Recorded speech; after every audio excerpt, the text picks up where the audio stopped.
Unang-una, ito po ay mga ginoong talakayan. Wala po dito mapipigon kung ano man po yung maririnig nyo. Ay ito po ay part ng debate. Ngayon kung ikaw ay silak mo ng damdamin mo, uminom ka muna ng tubig, huwag kape. Lalo ka lang nervyos eh. Inuulit ko sa mga kapatid kong Kristiyano, sa akin lang po itong laban, kasama ko kayo rito. At sa kanilang mga kapatid nating Muslim, huwag po kayong mainit. Dahil debate po ito. Okay po, wala pong magre-react dyan, wala pong magbabatin, walang makikialam. So tatayuan ko po bilang Katoliko, Kristiyano po ang dinala ko. Kasama na po lahat yan ng denominasyong Kristiyano. Bakit po tatayuan ng Kristiyano? Dahil ang Kristiyano po, hindi lamang po sa Biblia, kung hindi sa mga referensyang nakikita nyo sa harap ko, na magpapatotoo na ang Kristyanismo ay nauna pa po kesa sa ibang relihiyon.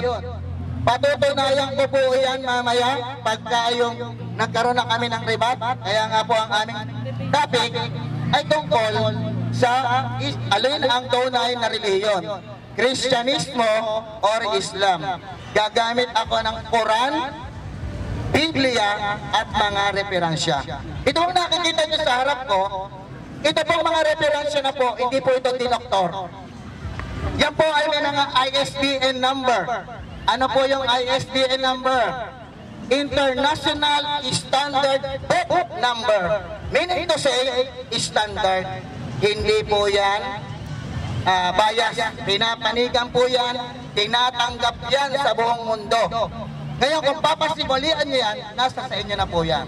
Bilang isang kinatawan ng Kristiyano, kami po ay nandito upang patunayan namin na kaya bumaba si Kristo rito para iligtas ang Israel.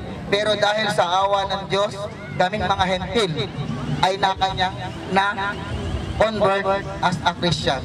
Ang Kristiyano po, kapag tinignan po natin ang definition, yan po ay ang mga disipulo o mga alagad ni Kristo na sumusunod sa Kanya. Yan po ang ibig sabihin ng Kristiyano. Relihiyon po ba yan? Babasahin ko mamaya pag tinanong ako ng sitas kung relihiyon ba yan, mababasa sa Biblia. Mababasa. Letra por letra. Yan po. Pag tinanong sa mababasa na ang Kristiyano ay relihiyon, babasa po ako. Marami po akong dalang Bible. So titindigan ko po ngayon dito at patutunayan ko na ang tunay na relihiyon na itinayo ni Kristo ay Kristiyano po.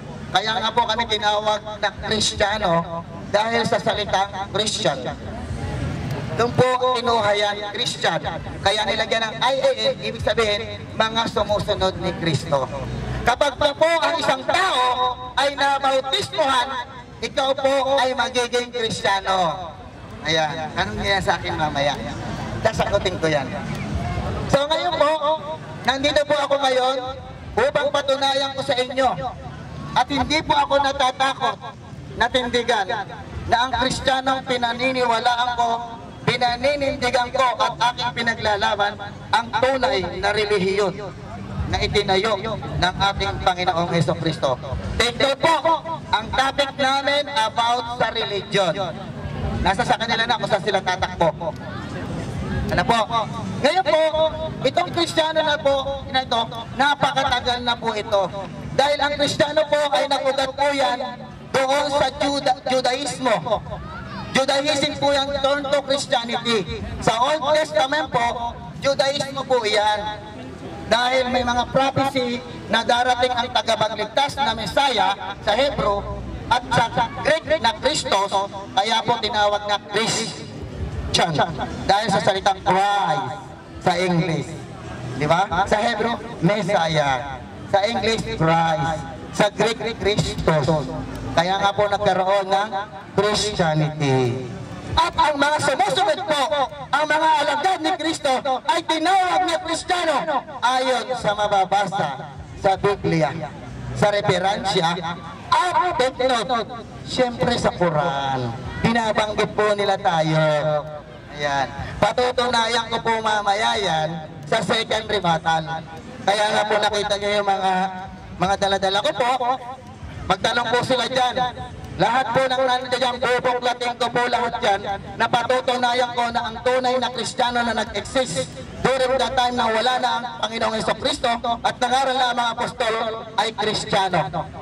Sila po ay mga alagad ng Kristo, kaya ang tawag ko sa kanila ay Christian. Pag nagtanong, saan natin mababasa ang mga apostol Kristiyano? Babasa po ako, Kristiyano po sila. Kaya nga po may dala ako mga iba't ibang verse ng Bible para patunayan ko na ang claim namin as a Christian na mga sumusunod ni Kristo at nabautismuhan kay Kristo ay Kristiyano. Excuse me, break muna, break. Naka-hold on lang.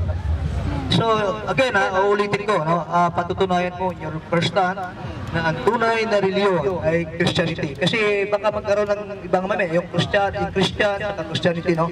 Yung Kristiyano na binabanggit mo. So, ito yung ating proposisyon, no? Patutunayan mo na ang Christian o Christianity siya ang tunay na reliyon, right? Okay. So, 15 minutes pa natira, bro. Kaya po sinabi ko, Christian Okay, tayo. Start. or Christianity. Okay. Nandoon po yan sa Biblia.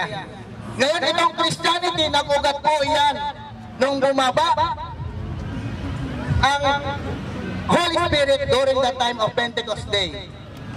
33 anyo po yan, doon sumilang ang Christianity. Ayan. Nandito po yan, may mababasa po ako.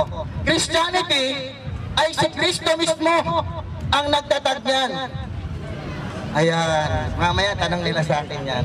Kaya nga po tinawag na Christian or Kristiyano. Okay po? At ngayon, kung ang tunay na reliyon na pinangahawakan namin, kinakailangan mayroon kang covenant, may kasunduan ka sa Diyos. Ang tunay na relihiyon, may pinangahawakan kasunduan sa Diyos between the God and the man. Pagka wala kang kasunduan sa Diyos, peki po yun. Ha? Tatandaan niyo po, ang tunay na relihiyon, may kasunduan sa Diyos sa kanyang mga community o sa Arabic tinatawag na umma. Dapat meron kang kasunduan yan.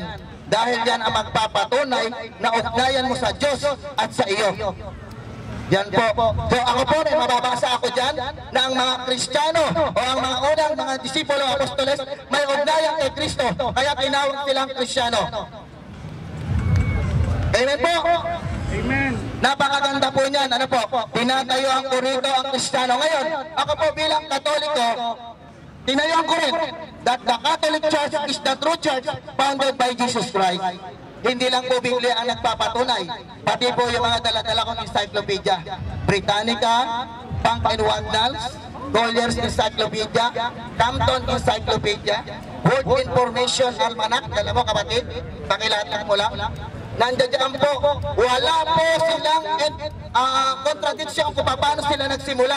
Lahat inilatag kung paano nag-exist, kung paano lumitaw ang Kristiyano at kung paano ito nag-ugat. Yun po ang tinatayuan ko. Kaya po ako nandito, matabang po pinaninindigan na the true religion ay mayroong ugnayan sa Diyos at sa kanyang community. Patutunayan po yan namin mamaya. Marami po akong babasahin dito. Mamaya na po yung Bible. Dahil ayon sa Acts 11:26, ang mga apostol o ang mga disipulo ni Kristo ay tinawag na mga unang Kristiyano doon sa Antioquia. Doon po nag-umpisa silang tawagin Kristiyano. Kristiyano po ba sila? Kristiyano po. We are all Christian! Sabi ng mga apostol. Pag sinabing we, marami, lahat. Lahat sila. Andi dito po, mamaya babasa po ako. Nandito doon. Mga Kristiyano po. Si San Pablo po, umangkin siya Kristiyano. Babasahin ko po mamaya pag tinanong nila. Letra por letra. Sabi ni San Pablo, I am a Christian. Sabi din ngayon ni Paul, ay ni Peter, I am a Christian. Eh sabi naman ng mga disipulo, we are all Christian. We are Christian. Tayong lahat ay Kristiyano. Dahil tayo naniniwala kay Kristo, lahat tayo Kristiyano. Pag tayo binautiasmuhan kay Kristo, tayo naging alagad niya, mga Kristiyano tayo. Dahil tayo ay tagasunod kay Kristo. Ang sumusunod kay Kristo ay tinatawag na Kristiyano. Tandaan niyo po yan. Yan po ay patutunayan ang dala-dala kong mga referensya. Hindi lang po referensya. Biblia po at Quran ayon po sa aming napag-usapang topic. Ito po ay hindi siraan. Ito po ay natagan ng katotohanan. Ito po ay paninindigan kung alin ang tunay na dapat paniwalaan. Hindi po kami naninira, kami po ay nandito upang makipagtalakayan at tindigan namin na ang tunay na relihiyon na itinayo ni Kristo ay Kristiyano. Kaya siya tinawag na Christianity. Ayan po yan. Break. Okay, break muna. Okay, natitira natin na 10 minutes and 10 minutes na lang, ano? So, gusto ng moderator, yung direct na tayo na makarating doon sa target natin. Ayun na po. Patunayan natin sa harap ng mga audience at sa ating katungkulig na yung tunay na reliyon ay Christianity. No? So, gusto ng moderator, okay, meron ka bang referensya kasi ang ating tangina, yung ating ruling. Nagbigay na po ako sa Act 1126. Iba pang mga referensya na magagamit natin. Basahin na natin. Kung meron sa Biblia, may Quran, ilabas na natin kasi isang stand lang to eh. Isang stand is establish mo yung tayo. Po kapatid. Okay? Unang Acts chapter 11 verse 26 kung paano nag-umpisa ang Kristiyano. Para ma-clear kasi isang stand lang tayo po. After sa second stand, mag-rebat na tayo. Then last stand, itong close natin, Colossians. Okay. Okay. So pakilatag, 10 minuto na lang natitira, ilatag ninyo na establish no?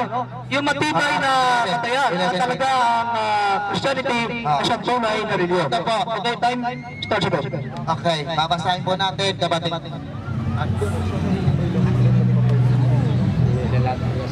Dito sa Ay, walang bay. sana may Dito sa Acts 11 verse 26, sinasabi sa Living Bible Translation, when he found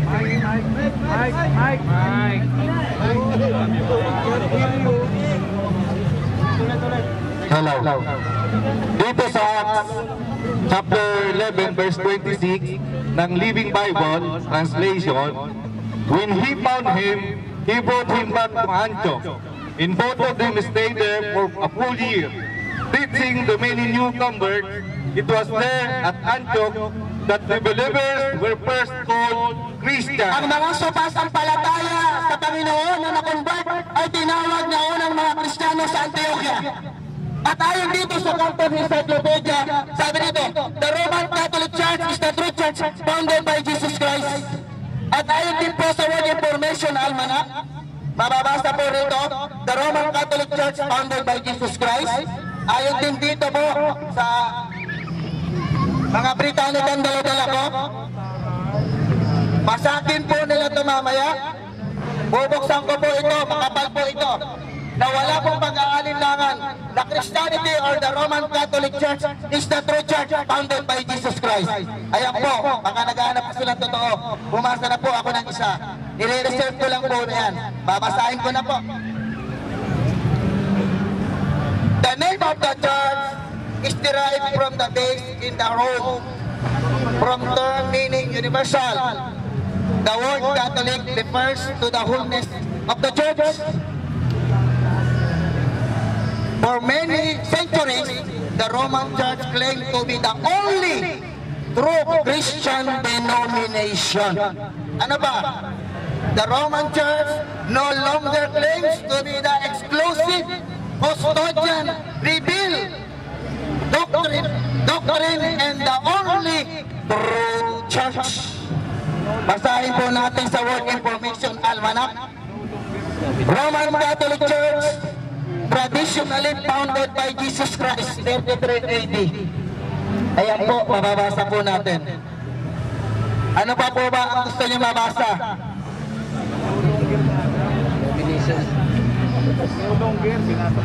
Canton Encyclopedia. Mamaya ako na po sa Biblia. Dahil gagamit po ako ng G.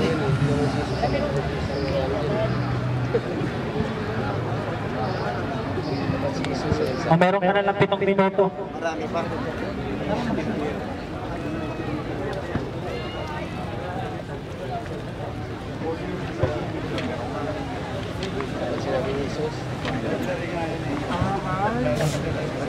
no longer natin Hindi mo alam na no longer. Baka mamaya na yung mga brother ha. Hayaan